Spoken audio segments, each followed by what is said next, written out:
लगता है इनका दिमाग काम करता है पर असल में करता नहीं है इनका काम। व्हाट्सएप यूनिवर्सिटी के स्टूडेंट्स,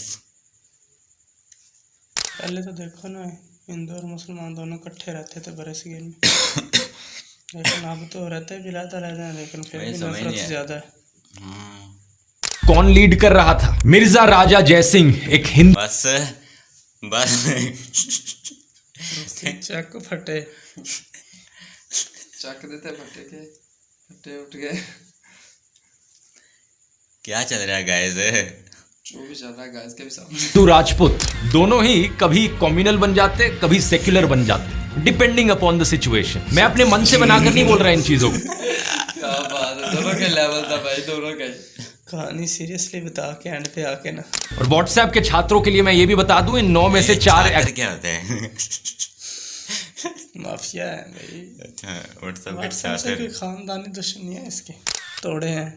हाँ, ये पता चल गया मंदिर बनवाए भी उसने थे। हेलो गाइस, एक मिनट। अच्छा रे, क्या चल रहा है आजकल? जो भी चल रहा है खैर चलने दें। आज हम रिएक्ट करने वाले हैं औरंगज़ेब रियलिटी ऑफ धरू की एक नई वीडियो आई है, reality of Aurangzeb and Shivaji. चलो देखते हैं और बताते हैं क्या होता है क्या नहीं होता।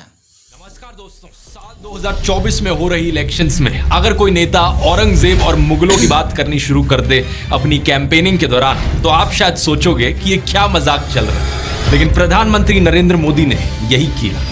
कांग्रेस को औरंगजेब के अत्याचार याद नहीं आते, जिसने हमारे सैकड़ों मंदिरों को तोड़ा। ऐसी चीजें गलती से नहीं बोली जाती, ये एक सोची समझी गई चाल है। आइए एक सैर करते हैं दोस्तों व्हाट्सएप ब्रेन वॉशिंग माफ। नहीं, अगर ये मोदी सरकार लगते तो क्या लगता है इनका दिमाग काम करता है पर असल में करता नहीं है इनका काम।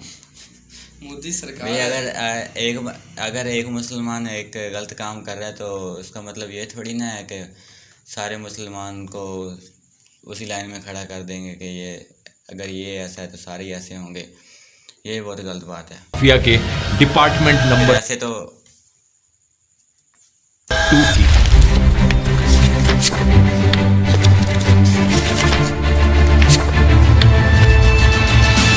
वीडियो शुरू करने से पहले आपके लिए खुशखबरी है दोस्तों। आप में से बहुत सारे लोगों ने पुराने वाले कई वीडियोस में इच्छा जाहिर करी थी कि आप लॉ ऑफ अट्रैक्शन के बारे में जानना चाहते हैं कि क्या यूनिवर्स की पावर को हार्नेस किया जा सकता है अपने सपनों को पूरा करने के लिए। अब आपके सामने पेश है ध्रुव राठी एकेडमी की पहली ई book the power of universe.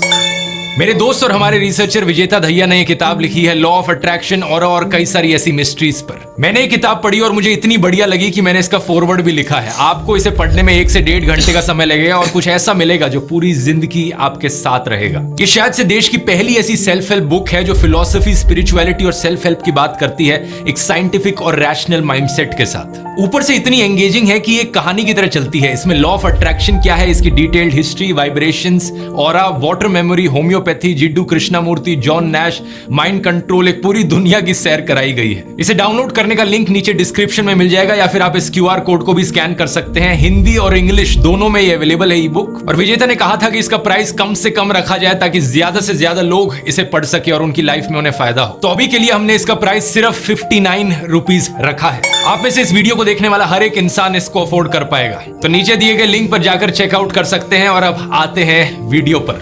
YouTuber Ranveer Allahbadia अपने पॉडकास्ट पर एक गेस्ट का इंटरव्यू कर रहे थे और एक सवाल उन्होंने अपने गेस्ट से पूछा कि किन 3 इंडियंस को देश छोड़कर चले जाना चाहिए और कभी वापस नहीं आना चाहिए। 3 Indians that should leave India and never return are। अब पहली बात तो इस सवाल ही अपने आप में बहुत भद्दे किस्म का सवाल है, लेकिन वहां बैठे गेस्ट ने इस सवाल को लेकर कोई ऑब्जेक्शन नहीं किया।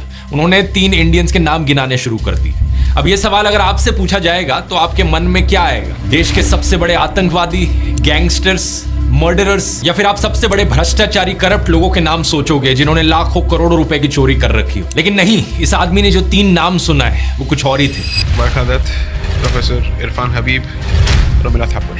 बरखा दत्त एक जर्नलिस्ट है जिनका नाम आपने सुना होगा, लेकिन बाकी जो दो नाम हैं, इरफान हबीब और रोमिला थापर, ये एक्चुअली में हिस्टोरियंस हैं। आखिर इतनी एक्सट्रीम नफरत किसी के दिल में हिस्टोरियंस को लेकर आखिर क्यों होगी? इसके पीछे जवाब है दोस्तों इस ब्रेन वॉशिंग माफिया का दूसरा डिपार्टमेंट। क्योंकि रोमिला थापर कहती हैं कि हम हिंदू लोग गुलाम नहीं थे।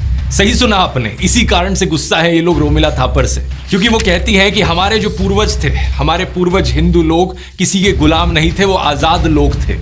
ये बड़ी दिलचस्प बात है क्योंकि आमतौर पर हमारे समाज में लोग एक दूसरे को गाली देते हैं ऐसी चीजें कहकर कि तुझे तो मैं अपने घर पे नौकर भी ना रखूं, तेरी औकात क्या है, तू तो गुलाम है। और लोग ऑफेंडेड फील करते हैं जब उन्हें गुलाम या नौकर बुलाया जाए तो। लेकिन यहाँ पर केस इसका बिल्कुल उल्टा है। रोमिला थापर कहती हैं कि आप गुलाम नहीं थे, आप नौकर नहीं थे, लेकिन ये भाजपाई हिंदू उनसे गुस्सा है इस चीज को लेकर कि कैसे कह दिया कि हम आजाद थे, ऐसे कैसे हमसे गुलामी का लेबल आपने छीन लिया। रोमिला थापर भारत छोड़ो।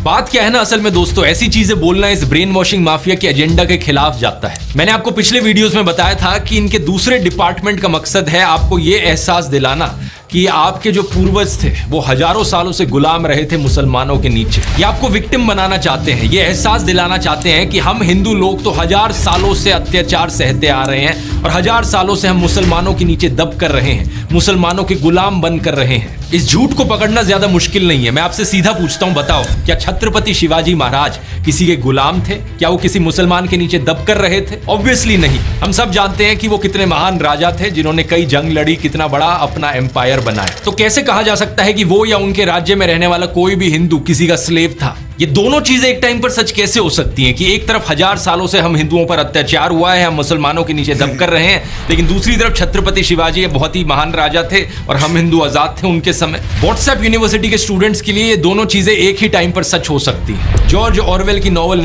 व्हाट्सएप यूनिवर्सिटी के स्टूडेंट्स 1984 में डबल थिंक नाम के कॉन्सेप्ट की बात करी गई। उस नॉवल में जो ब्लाइंड सपोर्टर्स होते हैं वो दो कॉन्ट्रडिक्टिंग आइडियाज को साथ साथ एक्सेप्ट कर लेते हैं अपने दिमाग में। व्हाट्सएप यूनिवर्सिटी के छात्र भी इसी कैटेगरी में आते हैं। अब जिन लोगों का ब्रेन वॉश हो चुका है उन लोगों के दिमाग में जो शिवाजी की पिक्चर है वो भी कुछ ऐसे हो कि एक तरफ छत्रपति शिवाजी महाराज खड़े हैं और उनके पीछे है हिंदुओं की पूरी आर्मी भगवे रंग से सजी हुई। दूसरी तरफ औरंगजेब खड़ा है और उसके पीछे है मुसलमानों की पूरी आर्मी, हर कोई ग्रीन रंग से सजा हुआ है। अगर आप भी ऐसा ही सोचते हो तो तैयार हो जाओ, आपकी आंखें खुलने वाली हैं। आइए कुछ हिस्टोरिकल फैक्ट्स जानते हैं। छत्रपति शिवाजी महाराज के पिता का नाम था शाहजी और उनके अंकल का नाम था शरीफ जी। और जानते हैं शरीफ जी नाम कहां से आया? ये नाम रखा गया एक सूफी सेंट के नाम पर। इससे पता चलता है कि ना सिर्फ शिवाजी महाराज खुद बल्कि उनके दादाजी भी हिंदू सेंट्स और मुस्लिम सूफी सेंट्स दोनों की रिस्पेक्ट किया करते थे। असल में बात क्या है ना, उस जमाने में कोई बीजेपी, कोई गोदी मीडिया, कोई व्हाट्सएप माफिया नहीं था हिंदू मुसलमानों के बीच नफरत फैलाने वाला। इसलिए इवन दो छत्रपति शिवाजी खुद एक हिंदू तो ज्यादा ही हो गया नफरत फैलाने वाले। आजकल पहले तो देखो ना, हिंदू और मुसलमान दोनों इकट्ठे रहते थे बरसगीर में, लेकिन अब तो रहते भी रहते हैं, लेकिन फिर भी नफरत ज्यादा है। थे वो मुसलमानों का बड़ा आदर करते थे। केलेशी गांव के याकुत बाबा शिवाजी अक्सर इनके पास जाया करते थे इनकी ब्लेसिंग्स लेने के लिए। खुद से वो हमेशा रिलीजियस फ्रीडम के फेवर में रहे थे। 2 नवंबर साल 1669 में लिखी गई ये एक चिट्ठी है। पंडित रघुनाथ राव शिवाजी के द्वारा दिए गए एक आदेश को कोट कर रहे हैं। श्रीमंत महाराज कहते हैं कि हर किसी को अधिकार हो अपना धर्म फॉलो करने का और कोई भी किसी और को डिस्टर्ब नहीं कर सकता। नोट किया जाता है कि प्लेसेस ऑफ वर्शिप हर जगह हो, प्रॉपर अरेंजमेंट किया जाए ताकि लोग अपनी प्रार्थना, पूजा या नमाज पढ़ पाए। ये पीर्स और मस्जिदों की भी अरेंजमेंट्स को देखते हैं। हिस्टोरियन खाफी खान नोट करते हैं कि शिवाजी के समय एक बड़ा स्ट्रिक्ट रूल हुआ करता था कि जहां भी उनके सोल्जर्स जाएं वो किसी भी मस्जिद को, कुरान को या औरतों को चोट नहीं पहुंचा सकते। एक समय उनकी आर्मी ने एक मुस्लिम गवर्नर की डॉटर जा सकते भी उनके सोल्जर्स जाएं वो किसी भी मस्जिद को, कुरान को या औरतों मस्जिद को, कुरान को और औरतों को। यहाँ पर एक बात मैं और क्लियर करना चाहूँ कि इस्लाम में ये है कि अगर आप जंग में भी हैं ना तो आपके इस्लाम में जो सिपाही होंगे, इस्लाम की तरफ से लड़ने वाले सिपाही होंगे, उनके लिए ज़्यादा रिस्ट्रिक्शंस हैं कि वो एक औरतों को नुकसान नहीं पहुंचाएंगे, घरों को नहीं जलाएंगे, घरों को नुकसान नहीं पहुंचाएंगे, बुज़ुर्गों को नहीं मारेंगे, बच्चों को नहीं मारेंगे, कोई खाने पीने की चीज़ें, अनाज या दरख्तों को नहीं जलाएंगे। इन्होंने तो सिर्फ 3 रिस्ट्रिक्शन लगाई थी। ये मैं कहने की बात करने की कोशिश कर रहा हूँ कि अगर आप देखेंगे ना, इस्लाम में ज़्यादा रिस्ट्रिक्शंस हैं। ऐसी बात नहीं है कि इस्लाम ये शो किया जाता है कि मुसलमान दहशतगर्द और खूनखार, ये वो, ऐसा वैसा कोई सीन नहीं है। को चोट नहीं पहुंचा सकते। एक समय उनकी आर्मी ने एक मुस्लिम गवर्नर की डॉटर इन लॉ को कैप्चर कर लिया था और शिवाजी के सामने। ये बात मैं कहना भूल गया कि इस्लाम में यह है कि लड़ना सिर्फ उन काफिरों से है, उन नॉन मुस्लिम से है जो आपसे बिला वजह लड़ना चाहें या रास्ते में कोई रुकावट डालें, उनसे लड़ना है सिर्फ। बाकी जो नहीं रुकावट डालते उनसे भी नहीं लड़ना। एक तोहफे के तौर पर उस लड़की को प्रेजेंट किया गया। जानते हैं शिवाजी ने क्या किया? उन्होंने इस औरत के सामने जाकर माफी मांगी और बड़े ही रिस्पेक्टफुल तरीके से उसे वापस भेज दिया। बीजेपी के जो लोग हैं वो शिवाजी की इस महानता को समझ ही नहीं सकते, क्योंकि उनके रोल मॉडल हैं सावरकर। और सावरकर पता है क्या चाहते थे? कि औरतों को मोलेस्ट करना, औरतों के खिलाफ अत्याचार को एक हथियार की तरह इस्तेमाल किया जाए किसी भी वॉर में।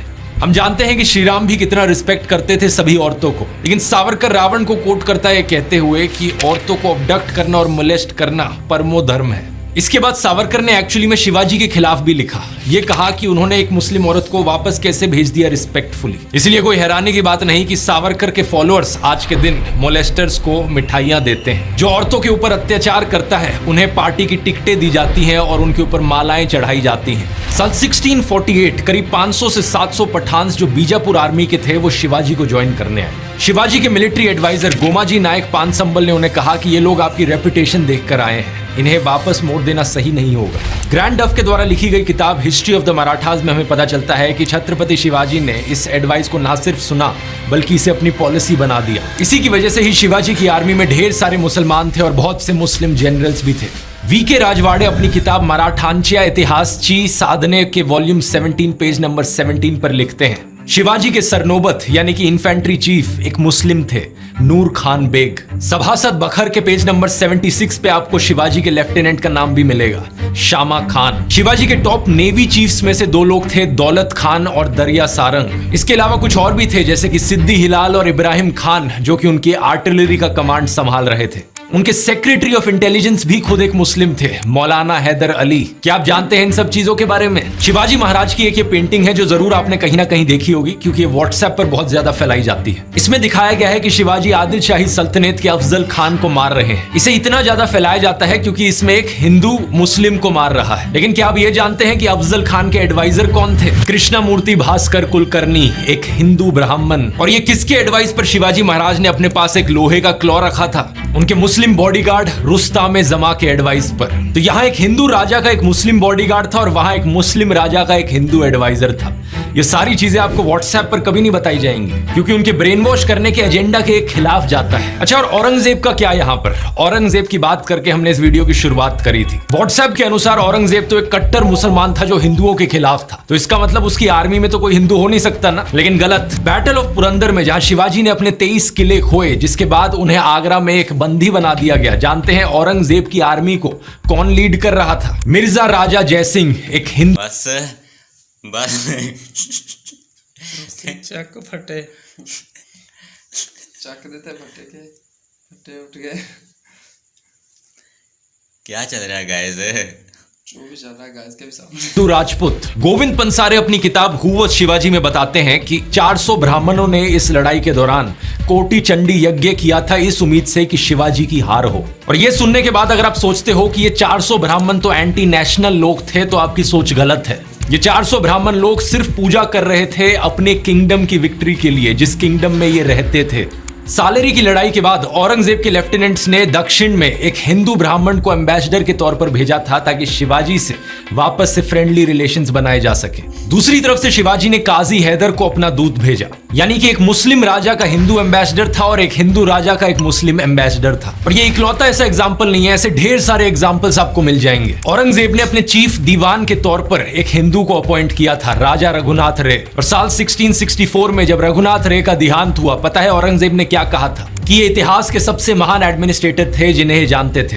औरंगजेब के शासन में मुगल हुकूमत में एलीट लेवल्स पर जो हिंदू पार्टिसिपेशन था वो 50% बढ़ गया था। मुगलों में जो नोबिलिटी थी, नवाब्स और निजाम्स की, उनमें हिंदूज की पॉपुलेशन 31.6% पर थी। एम आथर अली अपनी किताब the Mughal nobility under Aurangzeb के पेज नंबर 35 पर लिखते हैं, साल 1679 में करीब 72 राजपूत मनसबदार थे औरंगजेब के अंडर। मराठा मनसबदारों की संख्या इससे भी ज्यादा थी, 96 पर, यानी टोटल में से 1/5 सिर्फ मराठा थे। औरंगजेब ने इतने मराठाओं को एम्प्लॉय कर रखा था ताकि वो डेक्कन तक अपनी पहुंच बना सके। लेकिन क्या इन सब चीजों का मतलब यह हुआ कि औरंगजेब एक सेक्युलर राजा था जो सभी धर्मों को एक बराबर देखता था? नहीं, औरंगजेब के समय में एक्चुअली में कई हिंदू मंदिरों को तोड़ा गया था। Historian S.A.A. रिजवी लिखते हैं कि जो अकबर के समय पॉलिसी थी को एग्जिस्टेंस की, सभी धर्मों को एक बराबर देखने की, औरंगजेब के शासन में वो धीरे धीरे खत्म होती गई। साल 1665 में औरंगजेब ने हिंदू ट्रेडर्स पर लग रही कस्टम ड्यूटीज को बढ़ाया और दुगना कर दिया जो मुस्लिम ट्रेडर्स पे करते थे उससे। 2 साल बाद मुस्लिम्स पर लगने वाली सारी कस्टम ड्यूटीज को अबॉलिश कर दिया गया। साकी मुस्तईद खान की मासिर-ए-आलमगिरी एक फारसी भाषा की किताब है। इसमें लिखा गया है कि कैसे औरंगजेब ने ऑर्डर्स दिए थे कि हिंदू मंदिरों को तोड़ दिया जाए ताकि इस्लाम को ढंग से एस्टैब्लिश किया जा सके। व्हाट्सएप का माफिया प्रोफेसर और हिस्टोरियन इरफान हबीब को एक विलन बना देता है क्योंकि वो कहता है कि इरफान हबीब कभी इनकी बात ही नहीं करते। लेकिन एक्चुअली में प्रोफेसर इरफान हबीब ने कभी भी इन चीजों को मना नहीं किया। इन्होंने कहा है कि कैसे औरंगजेब ने मथुरा और वाराणसी में मंदिरों को तोड़कर मस्जिद बनाए। एक और हिस्टोरियन जिनके खिलाफ बहुत नफरत फैलाई जाती है इस माफिया गैंग के द्वारा, वो है ऑड्री ट्रुश्के। लेकिन उनके इस आर्टिकल को देखिए जो इन्होंने स्क्रॉल में लिखा था। इन्होंने भी कह रखा है कि औरंगजेब ने बड़े बड़े मंदिरों को टारगेट किया। लेकिन अब तैयार हो जाइए दोस्तों कहानी में एक ट्विस्ट के लिए। साल 1654 में औरंगजेब ने एक प्रिंसली ऑर्डर भेजा था राणा राज सिंह को, जो कि मेवाड़ के हिंदू राजपूत राजा थे। इन्होंने कहा था कि बड़े बड़े राजा ईश्वर की परछाई होते हैं और हर राजा को इस बात पर ध्यान देना चाहिए कि हर मजहब के लोग उसके शासन में शांति से रहें, प्रॉस्पेरिटी में रहें। एकदम इन्होंने वक्त बदल दिया, जज्बात बदल दिए, जिंदगी बदल दी। इसी चिट्ठी में इन्होंने हर उस राजा के खिलाफ लिखा जो तासुब करता है, बिगिटरी करता है, किसी भी भगवान की जगह को तबाह करके। इन्होंने लिखा कि जब ये सत्ता में आएंगे तो इन सारी अन इस्लामिक प्रैक्टिसेस को होने से रोक देंगे। इतना ही नहीं, आगे सुनो। औरंगजेब ने अपने आप को राजा घोषित किया 31 जुलाई साल 1658 को और फरवरी 1659 में उसने एक फरमान भेजा बनारस में। इस फरमान में लिखा था कि उन्हें पता चला है कि कुछ हिंदू लोगों को यहाँ पर हरास किया गया है, स्पेशली कुछ ब्राह्मण लोग जो यहाँ पुराने मंदिरों में बैठे हुए हैं। इन्होंने इस फरमान में लिखा कि सभी ऑफिशियल्स को ऑर्डर किया जाता है कि कोई भी इस जगह में डिस्टरबेंस नहीं फैलाएगा, ना किसी ब्राह्मण ना किसी हिंदू पर कोई चोट आनी चाहिए। ये कोई 1-2 ऐसे इंसिडेंट्स नहीं है, काफी है। साल 1687 में औरंगजेब ने बनारस के एक घाट पर खाली जमीन पर ऑर्डर किया कि यहाँ पर घर बनाए जाएं पायस ब्राह्मण्स और होली फकीर्स के लिए। साल 1680s में औरंगजेब ने एक रिलीजियस डिस्कशन करी बैरागी हिंदू शिव मनगलदास महाराज के साथ और तोहफों की उन्होंने बरसात करी। साल 1691 में चित्रकूट में एक बालाजी मंदिर को सपोर्ट करने के लिए उन्होंने महंत बालक दास निर्वाणी को जमीन दी, टैक्स फ्री, और 8 गांव दिए। लिस्ट बहुत लंबी है। इलाहाबाद, वृंदावन, बिहार, अलग अलग जगहों पर औरंगजेब ने मंदिरों को बनाने के लिए जमीन दी या लोगों को बढ़ावा दिया कि वो मंदिर बनाए। सेम पॉलिसी हिंदुओं के लिए ही नहीं बल्कि जैन्स के लिए भी एक्सटेंड करी गई। लेट 1650s में औरंगजेब ने जमीन दी शत्रुंजिया, गिरनार और माउंट अब्बू की जगहों पर। ये सारी जैन पिलग्रिमेज डेस्टिनेशंस है गुजरात में। ये सब सुनकर दोस्तों आप थोड़ा कंफ्यूजन में आ रहे होंगे कि एक तरफ औरंगजेब मंदिरों को तोड़ रहा था लेकिन दूसरी तरफ मंदिर बनाने के लिए ये जमीन दान कर रहा था। ये कैसे हो सकता है? औरंगजेब एक कम्युनल राजा था या एक सेक्युलर राजा था? इस सवाल का जवाब ढूंढने में मैं आपकी थोड़ी मदद करता हूं। आप मुझे ये बताओ, बीजेपी पॉलिटिशियन नरेंद्र मोदी क्या ये एक कम्युनल पॉलिटिशियन है या ये एक सेक्युलर पॉलिटिशियन है? टाइम्स ऑफ इंडिया के एक आर्टिकल में एमिनेंट हिस्टोरियन हरबंस मुखिया नरेंद्र मोदी को एक मॉडर्न पैरेलल बुलाते हैं औरंगजेब का।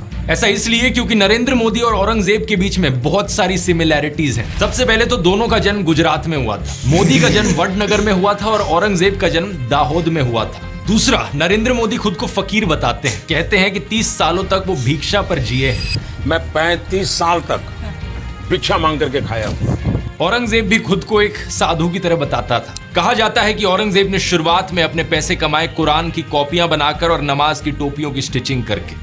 तीसरा, दोनों के दोनों सत्ता के बड़े भूखे थे और इस सत्ता के लालच में आकर दोनों ही कभी कम्युनल बन जाते, कभी सेक्युलर बन जाते, डिपेंडिंग अपॉन द सिचुएशन। मैं अपने मन से बनाकर नहीं बोल रहा इन चीजों को। क्या बात है, दोनों के लेवल था भाई, दोनों के।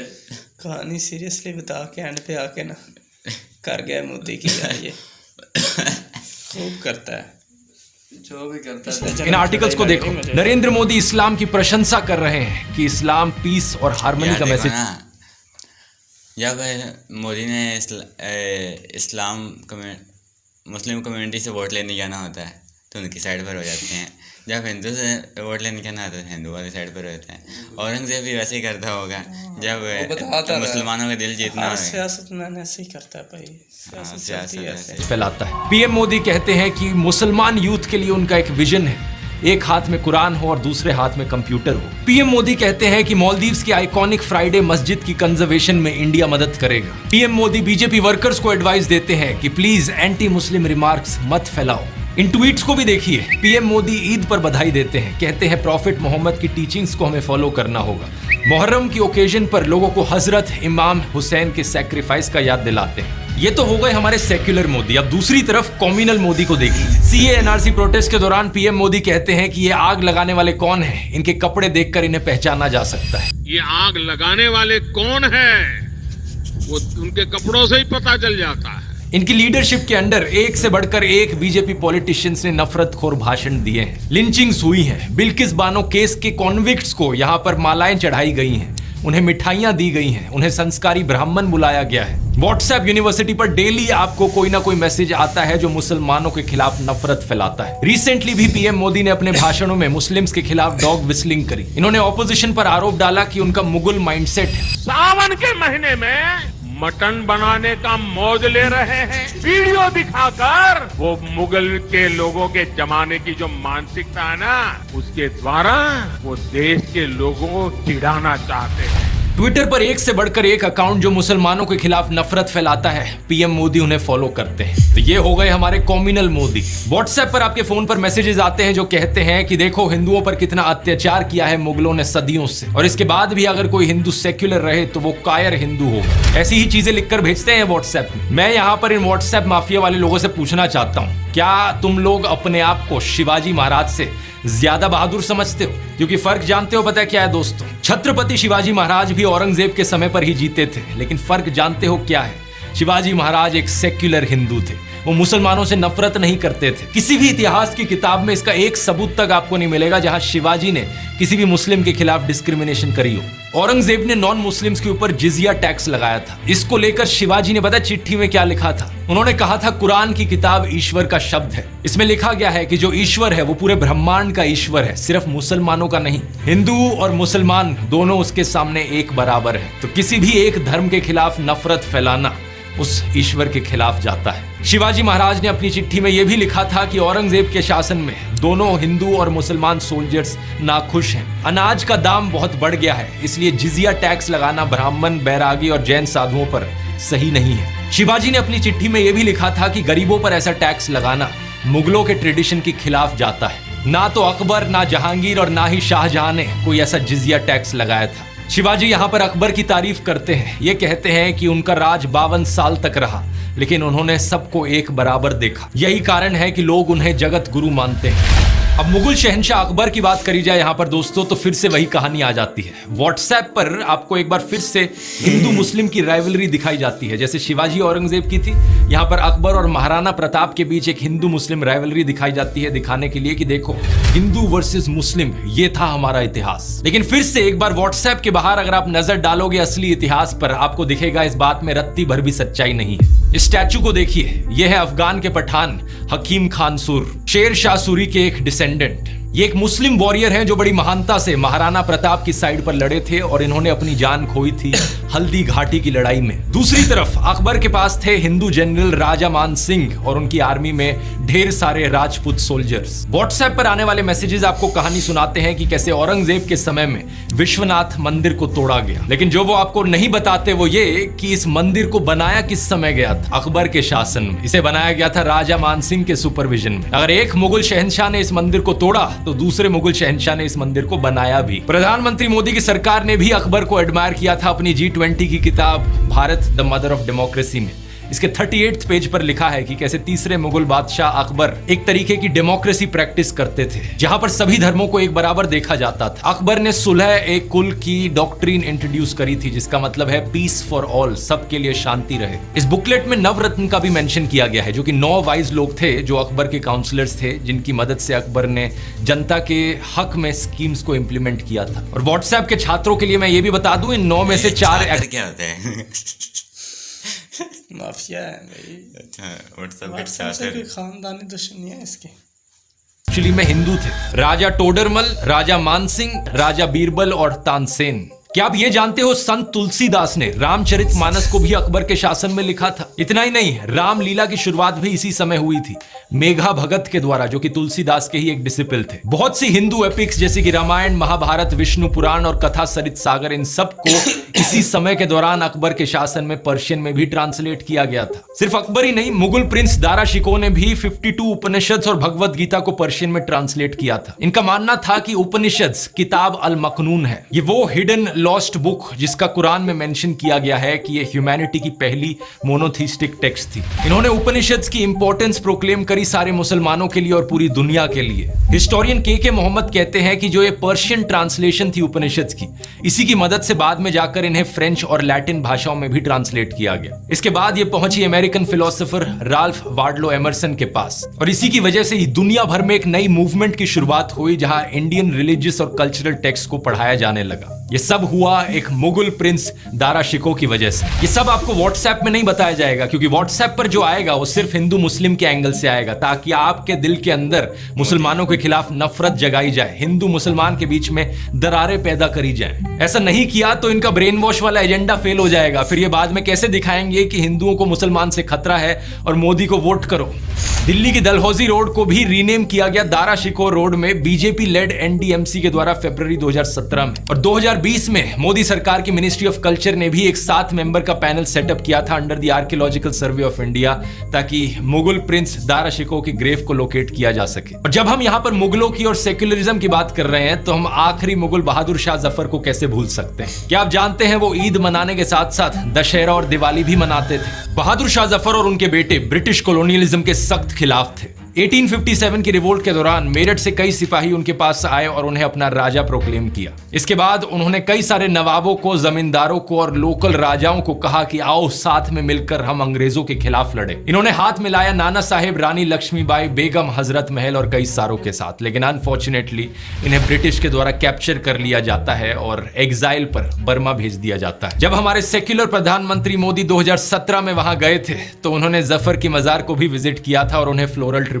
दिया था। लेकिन इन मुगलों के अलावा भी दोस्तों ऐसे कई मुस्लिम राजा थे जो सेक्युलर थे, जैसे कि अवध के आखिरी राजा वाजिद अली शाह, जिन्होंने आदाब को इंट्रोड्यूस किया लखनऊ में एक सेक्युलर सैल्यूटेशन के तौर पर। कश्मीर के ज़ाइनुल अबिदीन, जिन्होंने जिजिया टैक्स को अबॉलिश किया और हिंदू सेंटिमेंट्स को रिस्पेक्ट करने के लिए इन्होंने गौ हत्या पर भी बैन लगा दिया। इन्होंने संस्कृत लैंग्वेज और लिटरेचर में पेट्रनेज भी एक्सटेंड किया। अब राजाओं का ये इतिहास इकलौता सबूत नहीं है दोस्तों, इसके अलावा भी हमारे पास ढेर सारा सबूत है जो ये साबित करता हो कि आम हिंदू और आम मुसलमान इतिहास में एक दूसरे के साथ खुशी खुशी रहते थे। व्हाट्सएप पर जो आपको बताया जाता है कि हिंदू मुस्लिम के बीच में दुश्मनी चलती थी पिछले हजारों सालों से, या हिंदू मुसलमानों के नीचे दबकर रहते थे, ये सब झूठ है। जो कॉर्डियल रिलेशंस हमें हिंदूज और मुस्लिम्स के बीच में देखने को मिलते थे, उन्हें गंगा जमुनी तहजीब कहा जाता है। लोग हिंदू और मुस्लिम संतों को साथ में रिस्पेक्ट करते थे, साथ में एक दूसरे के त्योहार मनाते थे, पेंटिंग्स और म्यूजिक जैसे आर्ट फॉर्म्स फ्लरिश करते थे। इस टॉपिक पर इतना कुछ है कहने को कि इसकी बात करने के लिए एक पूरा सेपरेट वीडियो बना सकता हूं मैं। लेकिन अगर हम आज की भी बात करें, हमें आज भी देखने को मिलता है कि कैसे मुस्लिम्स रामलीला को ऑर्गेनाइज कर रहे हैं। कई मुस्लिम्स भाग लेते हैं रामलीला में अलग अलग रोल्स करते हुए, कोई रावण के पुतले बनाते हैं। कितनी ही फोटोज आपको मिल जाएंगी जहां पर मुसलमान बच्चे अपने आप को राधा और कृष्ण की तरह ड्रेसअप करके जन्माष्टमी बनाते हुए दिखते हैं। मुस्लिम सिंगर मोहम्मद रफी, मुस्लिम लिरिसिस्ट शकील बदायूनी, मुस्लिम म्यूजिशियन नौशाद, इन सब ने कैसे कैसे भजन्स बनाए हैं, क्या आप जानते भी हैं? मन तरपत हरि दर्शन को आज मोरे तुम बिना बिगड़े। आज हमें यह भी देखने को मिलता है कि हिंदूज इफ्तार पार्टीज ऑर्गेनाइज कर रहे हैं मुस्लिम्स के लिए। ये जरूर है कि कम्युनल दंगे हमें टाइम टू टाइम देखने को मिले हैं। नफरतखोर लोग टाइम टू टाइम निकल कर आए हैं जो हिंदू मुसलमान को बांटना चाहते हैं, हमारे देश में एक दरार बनाना चाहते हैं। लेकिन पिछले 1000 सालों में जो भी कुछ हुआ हमारे देश में, हम हिंदुओं ने और मुसलमानों ने साथ में मिलकर उसे सहा है। वो कहते हैं हिंदुओं ने, ये हिंदू भी और मुसलमान भी है। हिंदू है, नहीं, एथीस्ट है। History often repeats itself. हमारे सामने आज फिर एक सत्ता का भूखा नेता खड़ा है जो हमें बांटना चाहता है, डिवाइड एंड रूल का खेल खेलना चाहता है। ये करने के लिए व्हाट्सएप और गोदी मीडिया पर जबरदस्त प्रोपेगेंडा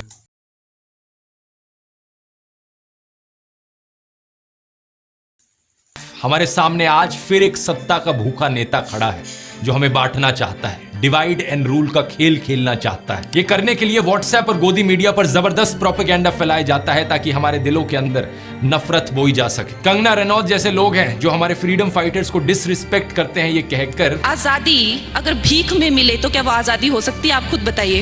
हमें असली आजादी तो सिर्फ 2014 के बाद मिली है। ये बार बार वही रेफरेंस है इस व्हाट्सएप माफिया के प्रोपेगेंडा का जो कहता है कि हिंदू तो हमेशा से गुलाम रहे थे। पॉलिटिकली, सोशली, कल्चरली हजारों सालों से हम बस जूते के नीचे दबकर रहे थे और असली कॉन्फिडेंस तो हमें अभी मिला है। मैं इनसे पूछना चाहता हूं, विजयनगर एम्पायर के राजा कृष्णदेव राय, महाराणा प्रताप, छत्रपति शिवाजी महाराज, क्या ये सब भी कॉन्फिडेंस लैक करते थे? तुलसीदास, मीराबाई, स्वामी विवेकानंद जैसे हिंदू सेंट्स, क्या ये सब भी कॉन्फिडेंस लैक करते थे? साल 1893 की शिकागो की स्पीच में स्वामी विवेकानंद ने कहा था, मुझे गर्व है मैं एक ऐसे धर्म से आता हूं जिसने दुनिया को टॉलरेंस और यूनिवर्सल एक्सेप्टेंस सिखाई है। लेकिन प्रधानमंत्री मोदी और ये व्हाट्सएप माफिया देश के सभी हिंदुओं का अपमान करता है ये कहकर कि हम तो 1000 सालों से बस गुलामों की तरह जिए हैं। लेकिन अब बहुत हो गया है, अब इस व्हाट्सएप माफिया को खत्म करने का समय आ गया है। वही 3 स्टेप्स मैं दोबारा से दोहराऊंगा। मेरे व्हाट्सएप चैनल को जाकर ज्वाइन कीजिए, नोटिफिकेशन के लिए बेल आइकन को दबाइए। इसका लिंक इस QR कोड में मिल जाएगा या डिस्क्रिप्शन में भी मिल जाएगा। एक एक मैसेज करके एक एक झूठ हम इनका खत्म करेंगे। देश के सभी 100 करोड़ वोटर्स तक पहुंचेंगे। मिशन 100 करोड़। स्टेप 2, 5वीं बार दोहरा रहा हूं, वोट करना मत भूलना। और स्टेप 3, जहां हो सके आवाज उठाओ, अपने घरों से बाहर निकलो, मोहल्लों में, गांव में, अपने दोस्तों को बताओ, अपने परिवारों को बताओ। व्हाट्सएप पर मैसेजेस को फॉरवर्ड करो ताकि हम इनकी झूठों की फैक्ट्री को बिल्कुल तबाह करें। इनकलाब जिंदाबाद। जय Hind. The power of universe E book को डाउनलोड करने का लिंक नीचे डिस्क्रिप्शन में मिल जाएगा। मेन बात तो रहेगी, आने वाले व्हाट्सएप माफिया के ऊपर वीडियोस देखने के लिए यहाँ मार्केटिंग बेस स्ट्राइक भी मोदी पर। ये मोदी का सर ले जाएगा। इलेक्शन होने कब है? मतलब नज़दीक लग रही हैं। हाँ जी, तो गाइस औरंगज़ेब के बारे में भी हमें बहुत नई बातें आज को सुनने को मिली हैं। पहले हमें नहीं पता था, आप लोगों को पता था शायद? पहले यही पता था कि मंदिर उसने तोड़े हैं, हाँ ये पता चला कि मंदिर बनवाए भी उसने थे। हाँ, नॉलेज में इजाफा हो गया। तो फिर गाइस मिलते हैं और किसी अमेजिंग और इस तरह की वीडियो में। तब तक के लिए गुड बाय। सब एक हेलो एक